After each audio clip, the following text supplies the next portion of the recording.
You're listening to the Weekend Sport Podcast with Jason Pine from News Talk ZB. And the Rugby World Cup, big game in Pool B tomorrow morning, 8 o'clock New Zealand time. Scotland put their Rugby World Cup hopes on the line. Scotland punting the try bonus point. Good tackle. And Carl Steyn again out the back to Crosby. Healy, opportunity here for Chris Harris. It's Darcy Graham! Darcy's got a double. Scotland take on Ireland tomorrow morning at what will be a jam-packed Stade de France just out of Paris. Here is the equation. Scotland must beat Ireland and deny the Irish a bonus point if they're to finish second in the pool and go through. If Scotland win, though, and both teams get a bonus point, then those two and South Africa will all be on 15 points, and points difference comes in, at which point there are a lot of different permutations, which I won't go into now. If Scotland lose the game, or it's a draw, then Scotland go home. So they got to go out there and win the game first of all. Let's bring in Scottish rugby journalist with the offside line, Dave Barnes, who's in France and has been since the start of a Rugby World Cup. Dave, I want to cut straight to the chase, really. Can Scotland beat Ireland tomorrow? I think they can. They can. Will they? That's a different question. The team announcement yesterday, there was a lot of bull talk. They actually looked like a team that could believe it. Today, they had their captain, the last press conference before the game, and they didn't look quite as confident. They've got the ability to do it, but they need to get everything right. No lapses like they are prone to straight after half time. And if they stay focused, they can do it. Whether I'm going to bet on it is a different matter. What in particular will they have been working on this week as a coaching team, as a playing group, to give themselves the best chance of getting that win? Well, it's interesting. I think their big takeaway from South Africa was that they didn't play their own game. They decided they needed to get outside South Africa's blitz defence, and it wasn't working, and they didn't adapt. So I think the big thing, and the way they've been talking, is that they need to play their own game. They've got a guy like Finn Russell at standoff who is unplayable when he's on his day. And I think they're going to let him do his thing and actually see where it takes them. So I think rather than have a plan, I think the plan is to have no plan and just really take Ireland on and see where it gets them. You mentioned Finn Russell there, clearly a massive player for Scotland. Who else, Dave? Who else is particularly integral to the Scottish side and their chances of victory? Well, the big bonus was that Jamie Ritchie, the captain, came back from his concussion. He was always likely to make it, but it was a relief when he made it. He's a fairly young captain, a fairly new captain, but he's a tough guy. And in Ireland have a formidable back row, Peter O'Mahony winning his 100th cap. So I think they really need him to lead from the front if they're going to face up to Ireland's pack.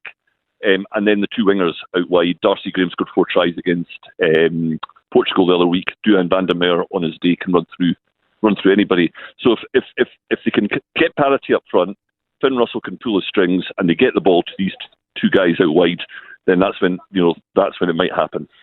You mentioned the loss to South Africa first up, 18-3, then wins over Tonga 45-17 and Romania 84-0. Across the 3 games, Dave, what have you made of Scotland's performances? Mildly encouraged. I don't think we should ever be too happy about losing a game. But I was there in Japan 4 years ago when they were blown away by Ireland, as it happens, in the first game, and they were broken. They were a broken team after that. Against South Africa, they were well beaten in the end, but I think they felt that they hung in there. They made South Africa work for it, and actually there's more to come from them. So generally positive. Beyond that, it was very professional. They beat Tonga by more than Ireland and South Africa did, and they did the same with who did we play? Romania. Yes. Yeah, sorry, it's been a long 5 weeks.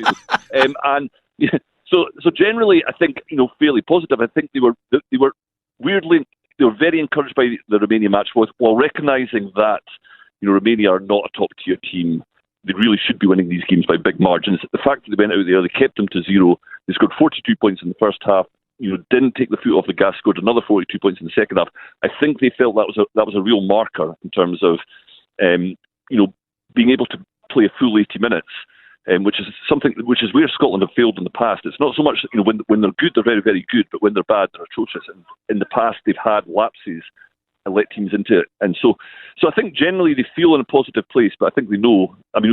Scotland haven't beaten Ireland in 8 matches, so I think they know that it's going to be a huge ask. It will be the best performance, best result of the Gregor Townsend era since he came in 2017. But I think they feel that in the best place possible to do it, having played better than, having produced 2 fairly solid performances after a South Africa game where they stuck in there and just didn't quite pull the trigger when they had the opportunity.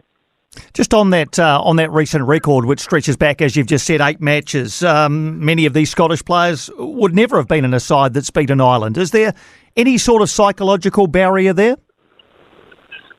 I think there is. It's not as big a psychological barrier as we have against you guys. Against the All Blacks, who've never beaten you at all. And I think that's true. I mean, and the weird, there's all these sort of permutations about, who would play who in the quarters if Scotland managed to make it through. And weirdly, I think partly because you guys seem to have a bit of form, we'd rather play France than New Zealand because there is a big psychological barrier about beating them. Ireland, I'm not so sure it's quite there. We've not beaten them in 6 years, but we have beaten them, in the last 10 years. These guys play against each other at, provincial level in the URC, and they win games there regularly there, so they know the opposition. They've been very close. Being close is one thing, winning's another. I accept that, but I don't think it really worries them unduly. Stade de France is set to be absolutely heaving for this one. What's your gut feel, Dave, on the ratio of Scottish fans to Irish fans in and around Paris at the moment?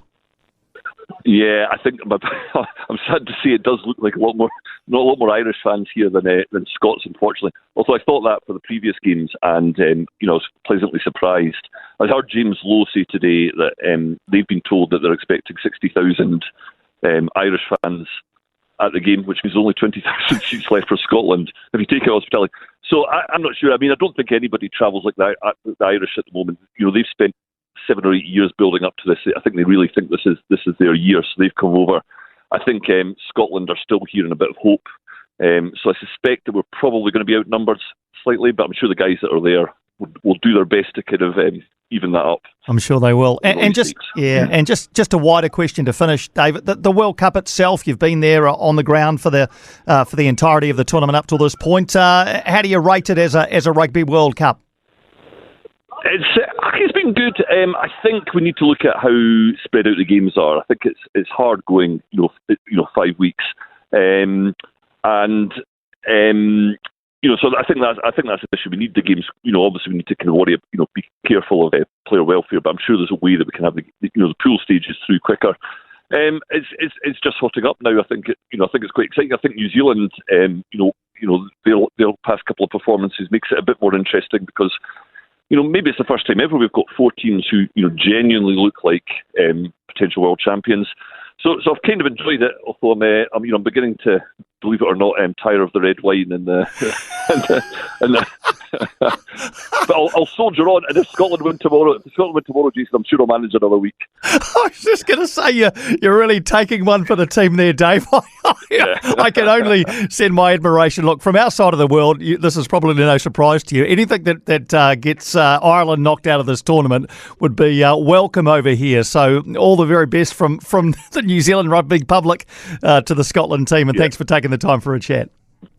That's great, Jason. Thank you very much for having me. No, thank you, Dave. Thanks for joining us. Dave Barnes there, what a character, Scottish rugby journalist and connoisseur of red wine over the last month or so, by the sounds of it. He wouldn't be the only one.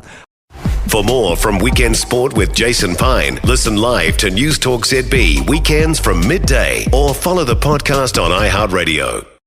Murray Deaker is back with a brand new podcast. Murray Deaker's Sporting Lives will interview legends of sport, uncovering their stories. Devon Conway. It was a real surprise when you belted your hand into your bat and broke your hand in the T20 semi-final. Yeah, massive learning curve, Murray. And when I made that mistake and punched my bat, it was certainly something I regretted instantly. New episodes each week on iHeartRadio or wherever you get your podcasts. Murray Deaker's Sporting Lives, brought to you by Gold Sport.